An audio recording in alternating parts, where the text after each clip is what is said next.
Hi, everyone. Good afternoon. And I hope you've been enjoying the forum so far. It's definitely been busy, but great conversations as well. And I hope you're experiencing the same.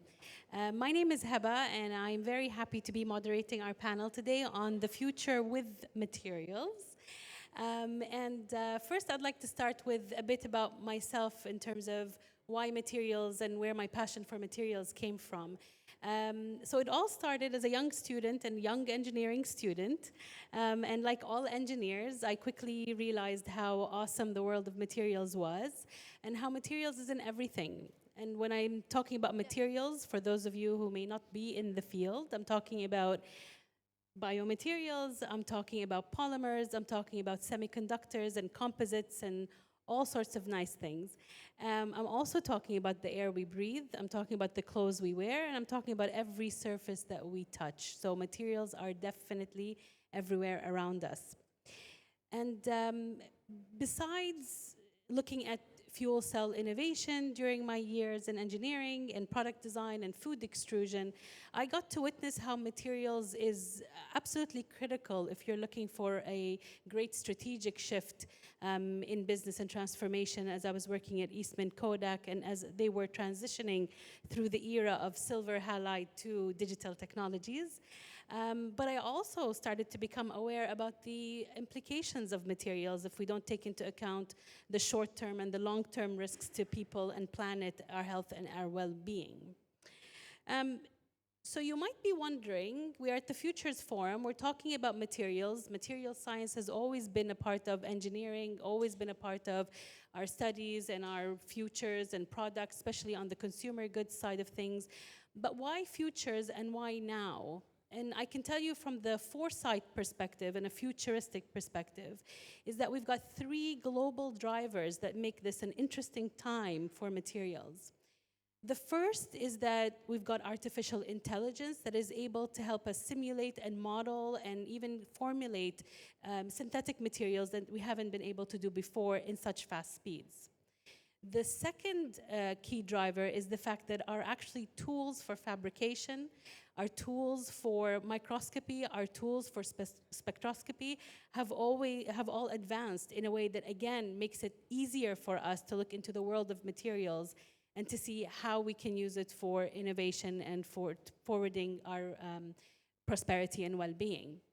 And the third key driver, which is, to be honest, one of my favorite drivers, is the fact that we are shifting towards more multidisciplinary thinking when it comes to engineering and sciences. And it's always been multidisciplinary, but for some reason in the last few decades, we started to go in silos and look into the verticals as opposed to looking across. But we're back to going across, and that's why my two fellow panelists will be talking about that as well today. So now, as a foresight lead at the Dubai Future Foundation, when I think of materials, I think about the opportunity. And in terms of opportunities, I'm sure all of you are thinking about all sorts of opportunities that could be well into the future and things that could benefit us. But I'll just share with you a few that come to mind from my perspective. So in the future, materials can make the air that we breathe healthier. They can enable 3D printing of organs. They may be able to signal if food is deteriorating. They'll be able to remove pollutants from our water at nanoscale, making water more accessible to more people. Power devices help us reinvent batteries for greater efficiency, but without drawing on critical resources. Enable machines to self-repair, create robots that are more functional, adaptable, and durable. Materials that can help us reduce noise pollution. I'm trying to take your imagination a little bit out of our day-to-day. Turn waste into flexible electronics and design surroundings that look better, that are sustainable, and promote better well-being and health. And the list can go on. So materials do provide an area of economic opportunity. They do provide greater prosperity and greater well-being as well. And that is what I hope, again, that will give you a glimpse of in today's panel. So, without further ado, I'd like to introduce my panelists, and I'll start with you, Professor Dame Molly Stevens. Professor named Molly Stevens is a distinguished bio-nanoscientist and a multidisciplinary researcher at the University of Oxford, where she leads a lab of 90 people. And if you again read up on Professor Dame Molly Stevens' lab, it's quite something. And it's dedicated to advancing biomaterials, diagnostics, regenerative medicine, and healthcare innovation. She is also a serial entrepreneur and a global leader in material science. She has won many awards, over 30 international awards, including the top Novo Nordisk Award for medical sciences. So welcome, Professor Dame Molly Stevens. Now with Dr. Mehdi. Dr. Mehdi Ghommem is local in the sense that he lives in Sharjah, the emirate next to us. Dr. Mehdi serves as the Associate Dean of Research, Innovation, and Outreach for the College of Engineering at the American University of Sharjah. He focuses on advanced materials for sensors, metamaterials, which means we change materials in structure as opposed to chemical composition, and composites for technological innovation. He is an award-winning researcher whose achievements have earned him recognition as one of Stanford University's top 2% scientists since 2020. So let's get into the discussion today. So I'm going to start with you, Professor Dame Molly Stevens, from your area of research.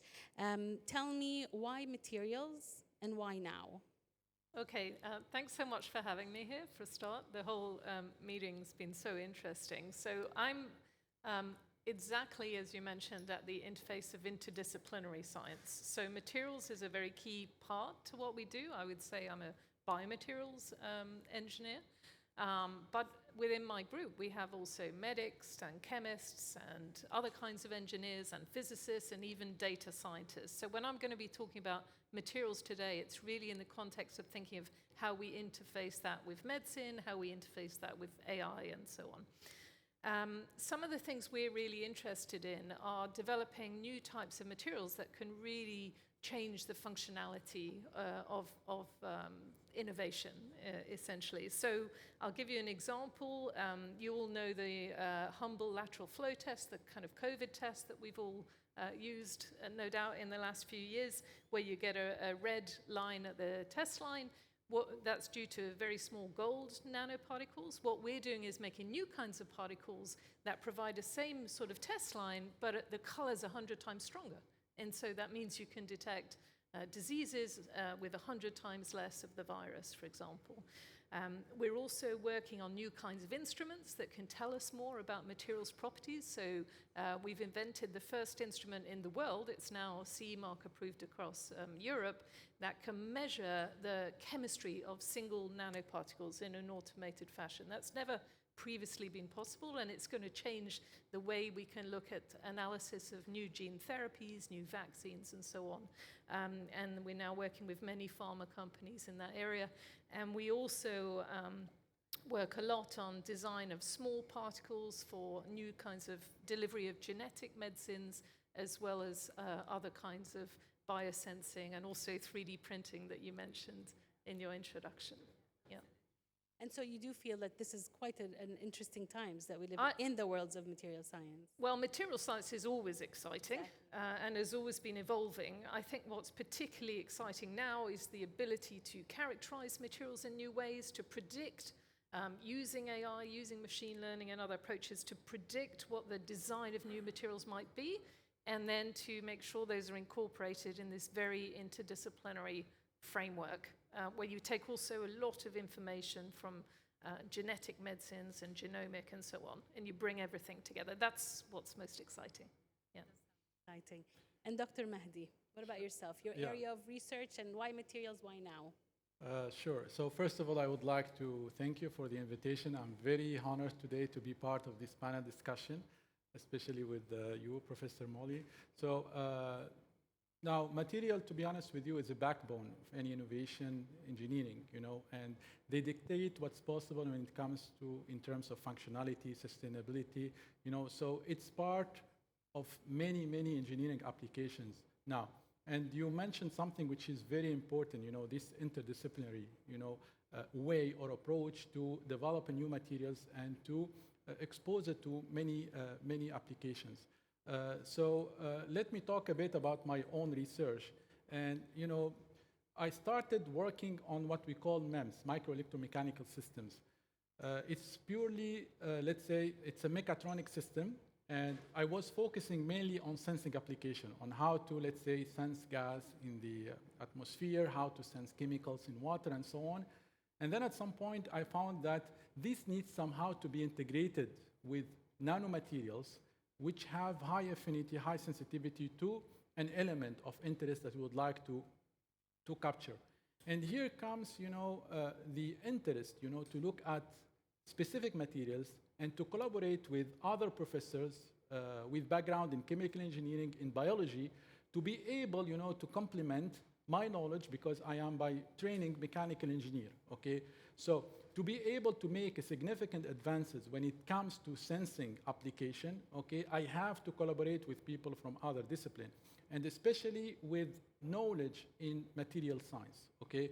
So in our research, we have been using extensively what we call metal organic frameworks, okay? So they have really outstanding property when it comes to high porosity, tunable, pore size, and also large surface, okay? So what we do, actually, we try to synthesize this material, which has high affinity to, let's say, environmental pollutant. It could be a chemical in water, it could be a toxic gas in environment, okay? And these are deposited on microstructures. So what will happen, actually, this material would capture the element of interest, and then there will be a change in a physical property that can be, converted into a detectable signal at the end. So this will be our, let's say, output of the sensor, okay? So you can see here that we need really to, combine whatever knowledge we have, which is based on microelectromechanical system, with materials in order to end up with, let's say, a complete solution that would address a certain need, okay? And I can go quickly over some examples. So we developed a gas sensor which has a capability to detect quickly CO2 leaks in workplaces where there could be, safety risks. So this is very important because you can place many of these, okay? So these are very small sensors, miniature sensors that you can place them in an environment, and you can have an eye, you can monitor, and you can identify any potential risk for any gas leak, okay? The good thing is that we used a nanomaterial. It's a metal organic framework, which is called ZIF8, okay, which later we try to expand its use. The same nanomaterial, we use it for biosensing, okay? So we developed a portable sensing device for detecting COVID-19 RNA. And we used a fluorescence, like the fluorescence property, to come up with a portable biosensor which lights up open exposure to the COVID, RNA. So this is just to show you that, if you have, this exposure to different disciplines, and this is what I would really recommend here. So don't just work on a niche, on a niche topic. So try to expand your knowledge. Try to collaborate with people from other disciplines, because complex challenges would require, insights from different disciplines, okay? And this is very important. So as you mentioned earlier, material is just part of, many things, okay, which, need to complement each other to, at the end, with a goal, to address, a very specific challenge, yeah. Thanks for that. I think what then now comes to mind as we're talking about this is, these are great ideas, great things that you're working on, but then scalability and getting them around the world is absolutely critical in order to actually benefit from them. So what do you think is the most novel aspect of your area of research that would make the greatest societal impact? And then what is needed to actually make it accessible to everyone? Yeah. So again, as I mentioned, we need to connect to a real world problem, okay? Now, we try to come up with ideas, with novel ideas that we test in the lab. But again, these ideas, they need to be scaled up, and we need at some point to assess their technology readiness and their commercialization feasibility as well. So this is very important. And this is what we are working on currently, okay? So you have an idea and you have a proof of concept, okay, but how to take it to another level, okay? And this is something that we have been working on during the last few years, okay? So it's not only research, basic research, it's not, it needs to be applied and it needs to be taken to another level. So, for example, at our university, we have a technology transfer office that we are working with, closely, and we are working on, identifying, now I'm talking about my role as associate dean. We are working on identifying, some ideas with high potential, to be commercialized, okay? And we are trying to pitch, startups and to take these ideas into another level, because we don't need to put your ideas on the shelf. So they need to be out, and they need to be, people need to benefit from your ideas at some point, yeah.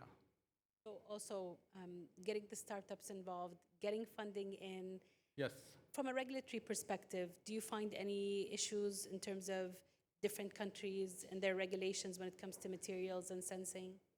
Now, for now, we are still learning on how to take it to the other level, okay? Now, funding, it's an important, matter, because you need to have access to, very sophisticated equipment, to, well-established lab, okay? And this is what we are trying to do through international collaboration, okay? So we are not working in isolation. This is very important. You need to have access to labs outside. As I mentioned, you need to work closely with professors, researchers from outside. So this is like, instead of just, let's say, asking for a capital equipment that would require, large fund, so we can come up with way to collaborate with people from outside, and this way you will have access, to the capital equipment, okay? Now, startups, again, this is something that we are still, working on. It's not easy. You need really to establish, a culture of, innovation, and the culture of the entrepreneurship, among students and faculty. And this is what maybe I see, maybe we are lacking a bit, and we are a bit behind, and this is something that we are currently working on, because, not only research, not only publications, but how to have an impact, how to show that your research will have a positive impact addressing like an existing challenge, yeah. It's interesting you mentioned publications, because I often talk to young PhD students, and they're all really concerned about publications and getting out there and raising their impact factor and all that. And that's all good. We need that. Yeah. But we are right. We need to bridge that now over to the application side, because, again, research without the application is, I don't know, I see it as intellectual luxury, but we need to somehow cross that bridge for sure. Thank you for that. Molly. Yeah, I'm very happy to talk about this. So our lab actually goes from quite fundamental research. We'll publish very fundamental papers, for example, in Science and so on. And then we also bridge through to application. I've been founder of 5 spin-out companies, and also founding advisor of many more. Probably over 20 or so companies have come from PhD students who've gone through my group and then gone on to found these companies. What is really interesting to me, and I think we've been lucky to be able to raise funding and to set up successful companies, is not just thinking about those technologies that are very easy to sort of, or not, I shouldn't say very easy, but relatively easy to fundraise for. So, for example, one of the companies I'm very involved in, which is called Nanovation Therapeutics, there are 6 academics in that. It's chaired by Peter Cullis, has been developing small lipid nanoparticles for new genetic medicines. We just signed a $600 million deal with Novo Nordisk to take some of those through towards the clinic. So you have these kind of applications that are potentially well capitalized, and rightly so, because the technology is absolutely fantastic.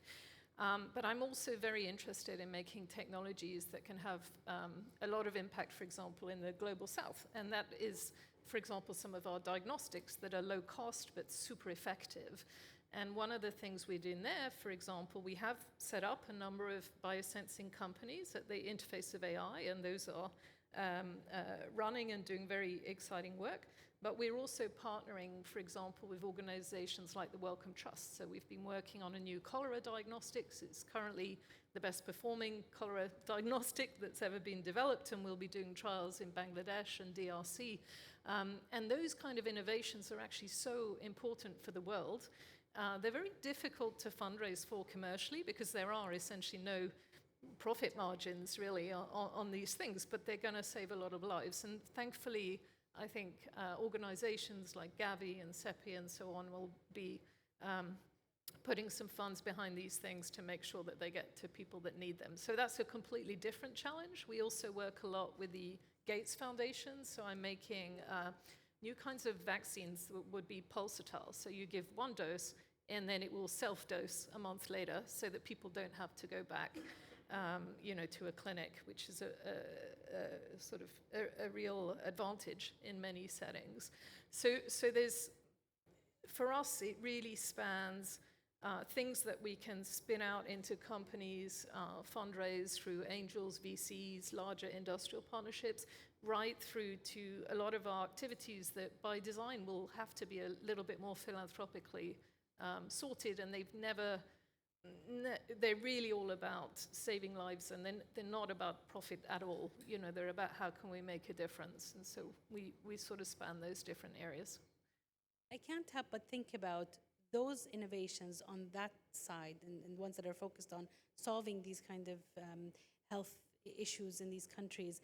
What can we then learn from those in other countries, in advanced countries, where we don't necessarily face the same problems? I'm sure that kind of innovation feeds into more innovation for other advanced economies as well. It does. I would say, though, particularly for innovations we're making in the Global South, it has to be performance coupled with price ratios that make sense, so that you're getting the best possible performance at a price that means you can scale it out. Yeah. Exactly, and so I'm thinking it actually benefits everyone, even beyond those geographies. Of course it will. And in that particular technology I'm talking about also has big programs in oncology and in cardiovascular disease. We've done a small trial with patients going into the emergency room, and we're able to detect if they've had a real heart attack or not, but without sophisticated instrumentation and with a much quicker time frame. And so that's also very exciting as an application. Do you find the regulatory bar higher in the Global North? No, not necessarily. At the end of the day, you need a product that functions really well, and wherever you're going to use it, you need to test that properly. Especially when we're talking about genomics and looking at the genetic side of things, do you find that there's a challenge there within the Global North? We would always design our products so that they could be used across the globe. Okay. Yeah, so to whatever the highest standard is. Yeah. Sounds good. So I think what I'm going to do now is kind of to shift things a little bit. So in the world of materials, again, we hear about a lot of terms and a lot of words, material this, material that.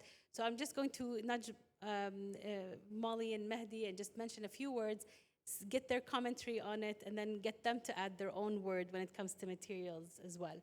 So if I go with aerogels, what does aerogels mean to you? Super light.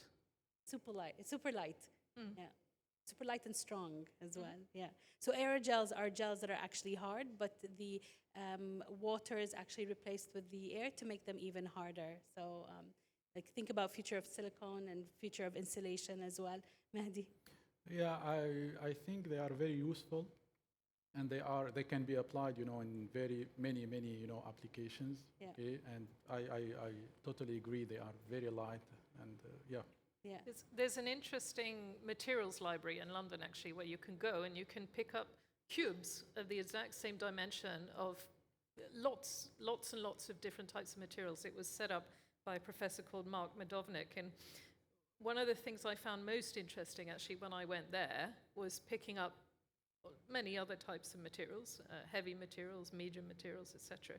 And then you get to the aerogel, and your hand almost goes in the air because you're expecting. It really is remarkable, actually, as a material structure. And so if you're ever in London, I'd recommend you go and see this. It's a great thing if you're interested in materials. Polymers? Well, I use polymers for everything, so Exactly. I use them mostly in the context of degradable polymer systems, so materials that would be compatible with the body and that could also degrade on demand, so within the field of regenerative medicine, but also for drug delivery. Yeah, same here. So we use the polymers again for sensing applications. So some polymers, for example, we try to, somehow engineer them in a way to be sensitive to a gas of interest. Okay, and what happens if we expose these polymers to the gas? The gas goes inside. Okay, and it gets trapped inside, and this is very important for us because it may, if we deposit polymer, for example, on microstructure, it feels, let's say, a gas or any element of interest.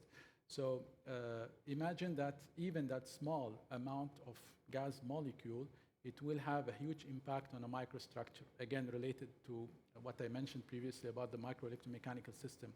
And this will impact significantly the response. So we can get a signal at the end that would give us information about the element to be detected. So this is again it's very important to integrate materials with other technologies. So yeah. Definitely. And the infamous graphene. So I don't work so much directly with graphene. We've worked a little bit with graphene. What I find interesting, though, as an application is actually making sensors from graphene so that you can do really ultra-sensitive measurements, for example, of binding on the surface. So, and that's a way of doing sort of disease biosensing. Yeah, me too. I'm not very familiar with graphene, but again, given my interest in sensing, so I am aware of many, ongoing works where they use it for, they use their properties, especially, to somehow tune it or adjust it for sensing, applications. Yeah, yeah. So a word of your own? Like, for example, when I think of materials, one of the things that keeps coming up for me is biomimetic materials and getting inspiration from nature in order to look at the future of materials and application of materials and just new and novel ways of coming up with synthetic materials that could serve our different purposes in different ways, whether it's in our built environment or whether it's indoor air quality or whatever it may be. What about yourself? What's a special word? Okay, I'm going to give you a word to remember because this is important. So Sparta, which is the name of our technology that measures the single particles. So it's single particle automated Raman trapping analysis. But you only need to remember Sparta. Yeah. Yeah. Yeah. And the key thing, the reason why everyone should remember that word. What's because the key it impact? is transforming the way we understand medicine's design. It is also used now, been shown to be able to distinguish between the chemistry, for example, of exosomes, which are small particles released from our cells. And we can distinguish within patient samples from patient blood whether the patient has a cancer or not based on the presence of the chemistry of these exosomes. I mean, I'm really excited about the future with materials, to be honest, and this is making me even more excited, to be honest. Mehdi, your word. For sure, I would pick smart materials. Okay, so smart.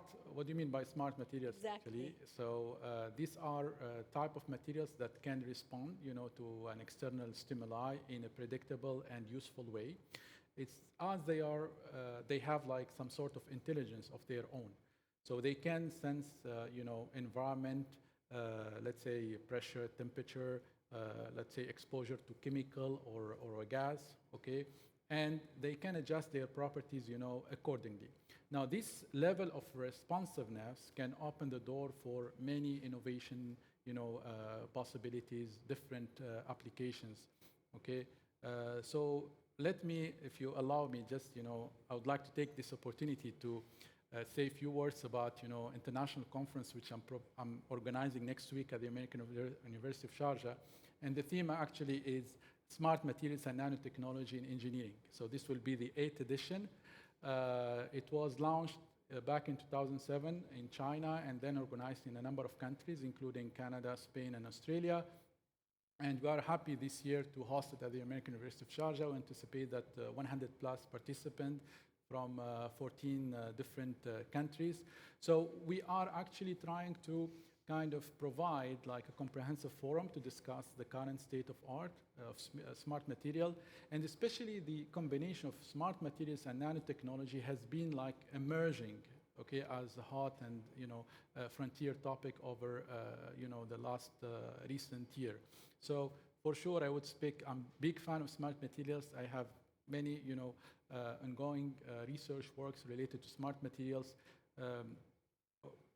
Sensing applications and also for energy harvesting. So the good thing is that you can have this material for multi-use. You can use it as a sensor and at the same time harvest energy from the environment so that you can actuate your sensor. So you can do a lot of things with this kind of materials. Yeah. Does anyone here not know when we say nanomaterials, what are we talking about in terms of size? So everyone knows, right? Can I describe really it anyway? Because Yes. it still blows my mind, even though I work on Yeah. this. But if you take the size of the sun and you shrink it down to a football, and then you shrink that football by the same amount again, I mean, it's really incredible. It is when we incredible. It is think incredible. about this. Yeah. And you're talking DNA, you're talking much thinner than hair, you're talking about even, I was in my child's biology session the other day, and the teacher was showing us how you can extract DNA from just a small piece of fruit, just basically soap, alcohol, water, and mix it all together, and you see the DNA. It's really, really small. So we're talking about really small sizes. And again, as I mentioned earlier, it's thanks to advanced nanofabrication, advanced tools that we now have, that this is actually even possible these days. I'm going to open the floor for questions now, and I'll come back to my panelists later, but I do want to take questions. Yes, please. Is there a microphone?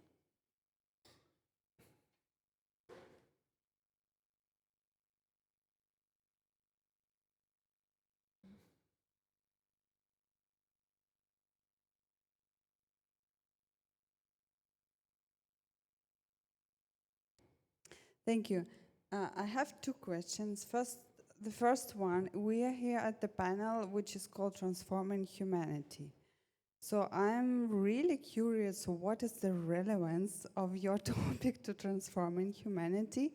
I'm sure it's there, so I'm just curious to explore that. And the second one is you're both of you experience in working in multidisciplinary teams. I know it's very challenging, could be very challenging. What are the main challenges you face when you work with specialists from different disciplines? Yeah, thank you. So I think you're just talking about the track being all about transforming humanity. So I think very briefly, as I mentioned, materials are everywhere. So I just want you to imagine all materials, thanks to AI, thanks to these cross-disciplinary teams, thanks to our ability to see what we could not previously see, change everything that we touch and see and feel and breathe in. But I'm going to leave it to my panelists to tell me, why does your research transform humanity? Well, I mean, I think you covered it very well in the intro as well. But to me, it's about thinking about how can we completely transform the way we detect diseases. So at the moment, we don't do enough on early detection of disease and actually being able to detect diseases much earlier. So really changing the face of preventative medicine and also personalized medicine. So making treatments that are much more integrated with an individual's genomic data, for example. And it's not just genomic information, it's proteomic information, it's metabolomic information, it's microbiomic information. How does your whole microbiome system affect everything as well? So that at the moment is not the way that healthcare functions in nowadays, right? You need all that to come together for the real future of preventative and personalized medicine, and that also brings in how materials can interface in the whole field of wearables. Right now, wearables, you probably all have some kind of smart wearable. You're looking at your sleep patterns, you're looking at your stress as related to variable heart function and so on. But what if your wearable could tell you about really interesting hormonal and sophisticated biochemical changes that were going on within your body, and also help you with detecting diseases earlier? You know, that is really transforming the future of how these systems will be used in society. And that's really from a biomedical viewpoint, but it affects everything. It affects materials, affect every aspect of our environment. Yep. Yeah, maybe within the same line, actually, you know, again, healthcare is it's very important. And let's say the materials can be very helpful to develop, for example, portable devices, which can be accessible for, you know, everybody. Okay, so I'm thinking, for example, to some areas where they don't have the luxury, you know, to have access to, you know, sophisticated lab equipment. So if you provide them with some devices that are accessible, they can, you know, enable the detection of viruses, okay, at an early stage. So this will be very helpful. You know, we all learned from what happened before, like a few years back with the COVID, right? So I think, you know, this is where materials can play a major role, okay? So if you can provide, you know, some biosensors, so again, this is related to healthcare, okay, which would help, for example, you know, doctors to make the right diagnosis and to have an early detection of viruses before the spread and to prevent even like severe outbreaks. So this is from the healthcare, you know, side. You can also, you know, if you have materials that can help in detecting, let's say, chemicals or gases, okay, so that we can take preventive measures before the crisis takes place, okay? So this is where we can transform and where we can really have a huge impact on humanity. I can say something about the interdisciplinary, because this is a really great question and actually difficult for people to get right sometimes. So we've tackled that in different ways. So my own research team itself, which is about 90 people, is highly interdisciplinary, and it creates an enormously strong feeling of teamwork. So for example, when I moved from Imperial College as a professor to Oxford University in April, every single member of my team decided to move with me. So that is a real strong team structure. And the reason we went to Oxford, amongst many great reasons, is we've set up a new institute there called the Kavli Institute, which is all around interdisciplinary science. So within one brand new building, we have people from the Faculty of Medicine, we have people from the Department of Chemistry, people from the Department of Physics, and people from engineering as well, all under one roof. The whole building is architecturally designed so that people are forever crossing each other as they walk around the building, because, you know, there's a lot that architecture can bring to these interactions as well. And then going beyond maybe interdisciplinarity, which is, of course, diversity in scientific backgrounds within a team.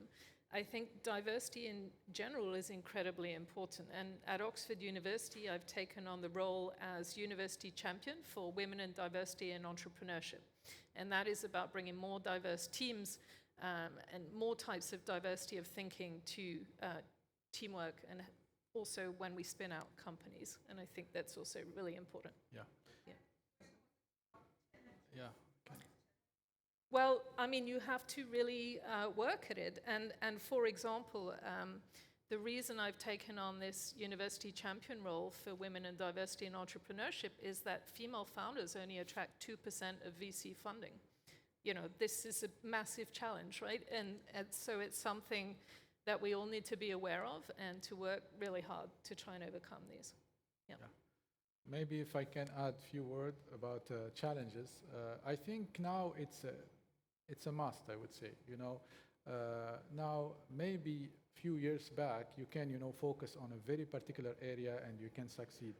Now, you know, you need to be connected to, you know, persons, researchers, scholars from different disciplines, and you need to have, you know, this willingness to listen, to learn. You know, you don't say that at some point, okay, I feel that, you know, I am mastering my area, so I don't need to learn anymore. So we need to be open, you know, to listen and to interact and, you know, to get exposed to, you know, different disciplines. So this is how you can make actually significant advancement, okay? And this is like my recommendation to all. This is, I think, the right approach if you want really to have a research with a high impact. But there's a higher energy barrier, right? And that's a challenge. And so getting people to kind of talk across disciplines, where often you have very different languages and scientific terminology. Well, partly actually through things like the architecture of this new building we have, so that we don't have people from different disciplines on different floors where they go up in a lift with a swipe access and they never see anyone else, right? We have joint coffee mornings every week, held each time on a different floor to make sure the people from the different floors all then interact. And so part of it is organizational. Other things have to be also around funding structures, because if you put in interdisciplinary research for funding, you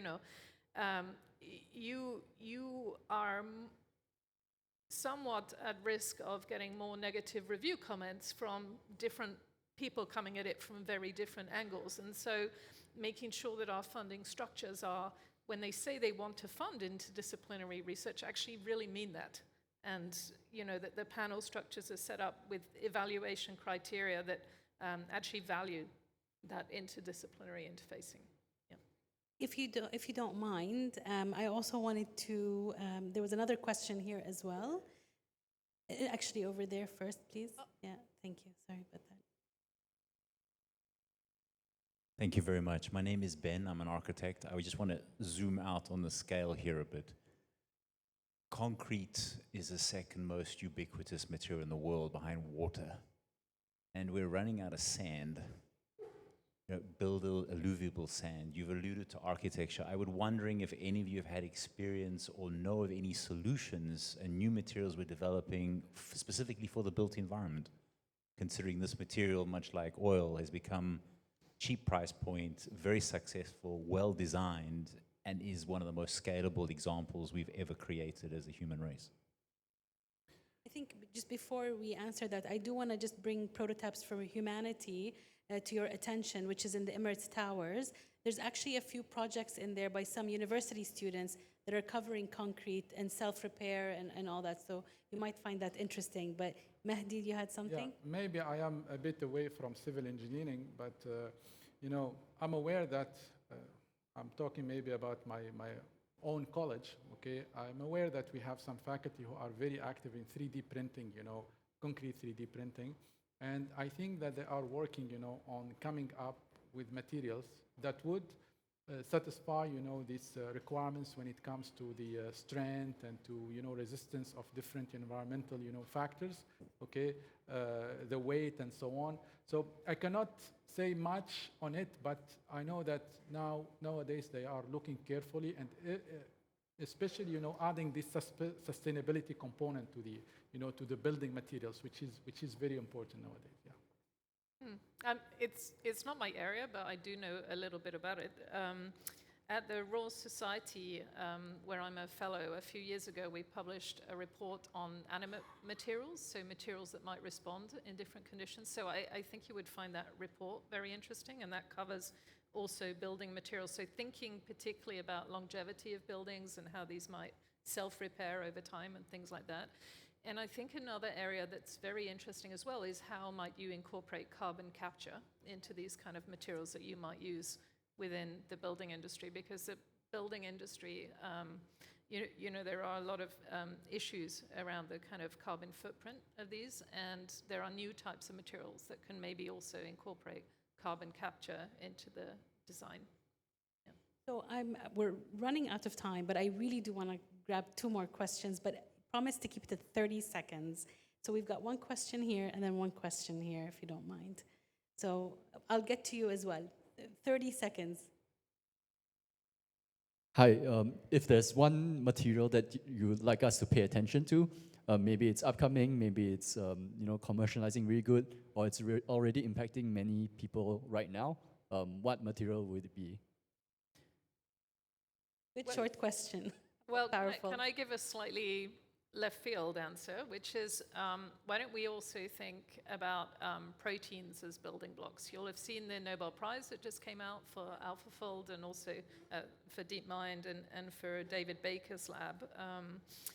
And that is all around developing architectures that can help us predict protein folding. But the next stage of that is architectures that can help us essentially with protein design to make all sorts of new structures from those proteins. And those can also be assembled as new kinds of materials. So a very left field answer.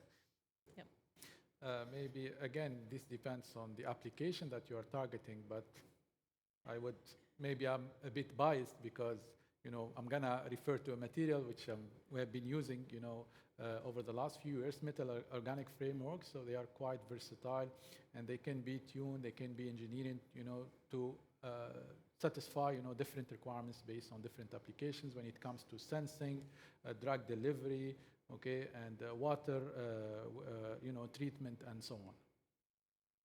I still think there's something there with graphene, but time will tell. But let's see. One more question, 30 seconds, please.